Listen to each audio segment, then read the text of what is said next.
দেখা যাক, দোয়া করেন, দেখা যাক কি হয়। পরবর্তীতে আমরা কতদূর কি করতে পারি না করতে পারি, আমাদের জন্য, আমাদের দুজনের জন্য, আমাদের সন্তানদের জন্য দোয়া করবেন। Thank you. আমিন আমিন, সবাই আলহামদুলিল্লাহ বলেন আমিন। আমার ওয়াইফ যখন মারা যায় তখন 2.5 মিনিট আগে আমাকে বলছিল ওই কথাটা। এটা আমি পৃথিবীতে কাউকে বলিনি। তৃতীয় বিয়ে করলেন অভিনেতা আনিসুর রহমান মিলন। দ্বিতীয় স্ত্রীর মৃত্যুর পর আবারও বিয়ে করলেন অভিনেতা মিলন। নিজের বিয়েতে কত আনন্দ করছে সম্পূর্ণ ভিডিও দেখে আপনার মতামত জানান। আবারও বিয়ের পিড়িতে বসেছেন ছোট ও বড় পর্দার অভিনেতা আনিসুর রহমান মিলন।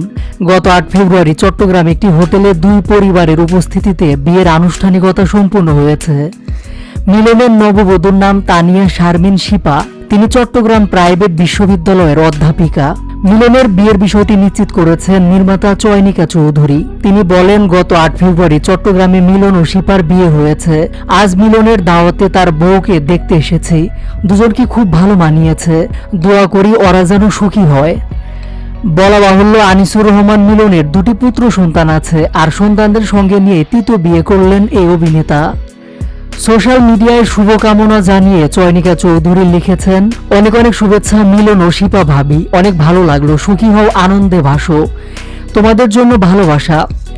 দীর্ঘদিন ধরে ক্যান্সারের সঙ্গে লড়াইয়ের পর 2022 সালের সেপ্টেম্বর মাসে যুক্তরাষ্ট্রের ক্যালিফোর্নিয়ার একটি হাসপাতালে চিকিৎসাধীন অবস্থায় মারা যান আনিসুর রহমান মিলনের দ্বিতীয় স্ত্রী পলি আহমেদ।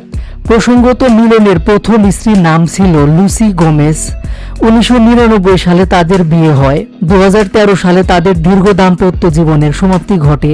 এরপর দ্বিতীয় স্ত্রী পলির সঙ্গে মিলনের বিয়ে ও 4 বছরের সংসার জীবনের গুঞ্জন শোনা গেলেও তা অস্বীকার করে আসছিলেন অভিনেতা।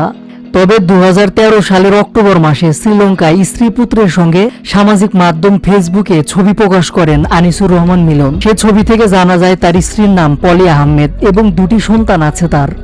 এদিকে এবার আবারও নতুন জীবনে পা দিলেন এই অভিনেতা।